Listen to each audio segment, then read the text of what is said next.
বিসমিল্লাহির রহমানির রহিম। আজকে আমি রান্না করব চিংড়ি মাছের মালাইকারি, নারকেলের দুধ দিয়ে চিংড়ি মাছের মালাইকারি। এর জন্য প্রথমে আমি সরষের তেল দিয়ে নিলাম। সরষের তেলটা দিলে অনেক ভালো হয়। সরষের তেলটা দিয়ে দিলাম। চিংড়ি মাছগুলি আমি একটু হলুদ দিয়ে লবণ দিয়ে মাখায় নিয়েছি। সরষের তেলটার মধ্যে মাছগুলি ভেজে নেব।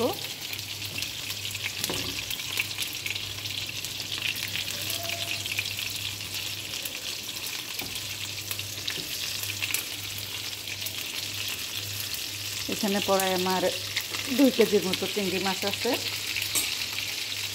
সবগুলি মাছ আমি একটু ভেজে নেব। সবগুলি চিংড়ি আমি ভেজে নিয়েছি। অল্প তেল দিয়ে সরষের তেলের মাঝে সবগুলি চিংড়ি ভেজে নিয়েছি।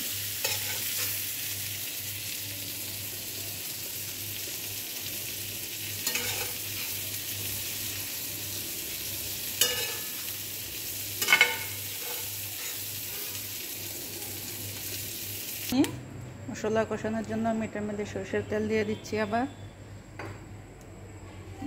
দিয়ে দিচ্ছি একটু এলাচি, 2টো তেজপাতা, একটুকু দারচিনি, 3টা লং, 3টা তেজপাতা, শুকনো মরিচ,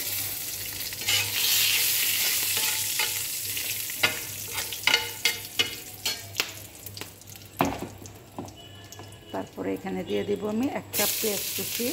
1 কাপের থেকে বেশি দিব, যেহেতু আমার মাছ অনেক বেশি, সেক্ষেত্রে আমি 1.5 কাপের মতন পেঁয়াজ কুচি দিয়ে দিব। পেঁয়াজ কুচিটা আমি হালকা হালকা ভালোভাবে একটু নরম করে ভেজে নেব। এখানে আমি সামান্য একটু ছোটো চামচের 1 চামচ ঘি দিয়ে দিচ্ছি।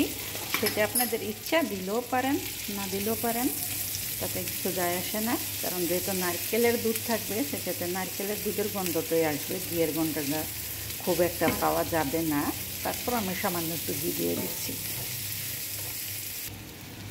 পেঁয়াজটা আমার ভাজা হয়ে গেছে। এখন আমি এখানে দিয়ে দেব 1 চামচ হলুদ গুঁড়ো,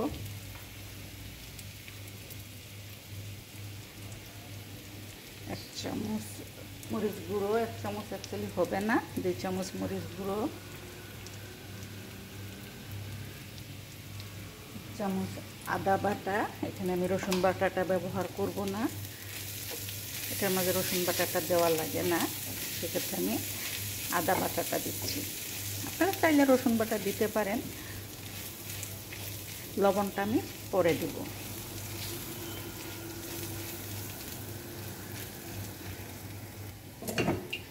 1 চামচ ধনিয়া গুঁড়ো দিয়েছি। এখন অল্প মশলা দিয়ে পুরো মশলাটাকে আমি অল্প পানি দিয়ে ভালো করে কষাই নেব।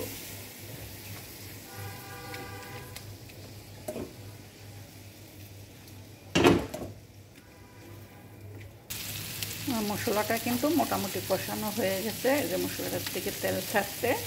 এখন আমি চুলার আঁচটা একটু কমায় দিয়ে তারপরে এটাকে আমি এই যে 1 কাপের মতন দই, টক দই দিয়ে দিব। 1 কাপের থেকে কম আছে, 1 কাপ টক দই দিয়ে দিব।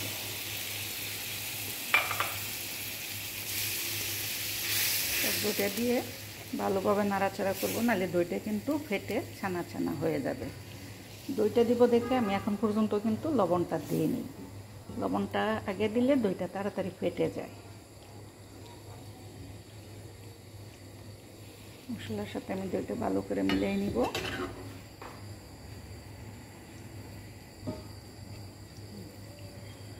তারপরে মশলাটা যখন দইটার সাথে মিশে যাবে, তখন আমি লবণটা দিয়ে দেব। মশলাটা আমার কষানো হয়ে গেছে।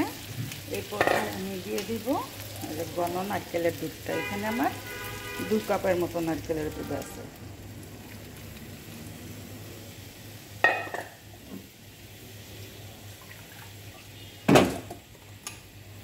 বাটিটা ধুয়ে আমি আর একটু পানি দিয়ে দিলাম।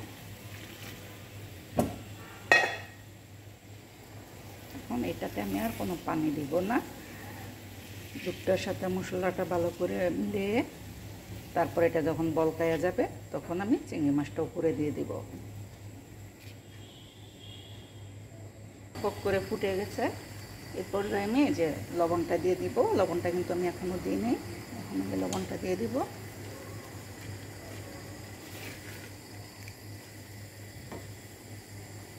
আমি সবগুলি চিংড়ি মাছ ঢেলে দিয়ে দেব।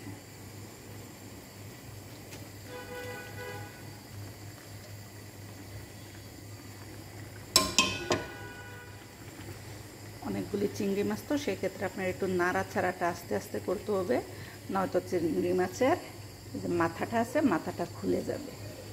চেষ্টা করছি আমি সহজভাবে রেসিপিটা দেখাইতে। আল্লাহ জানি না আপনাদের কতটুকু ভালো লাগবে, আশা করি ভালোই লাগবে। আমি একদম সিম্পলভাবে দেখাইছি।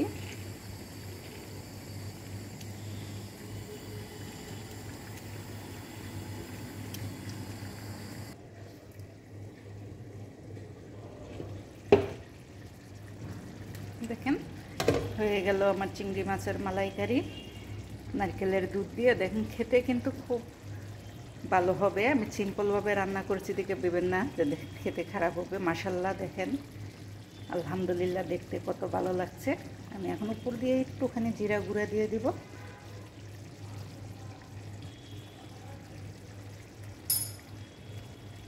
তরকারিটা দেখেন মাশাল্লাহ দেখতে কত ভালো লাগছে। এর জন্য তো একটা সাবস্ক্রাইব পেতেই পারি, তাই নাকি?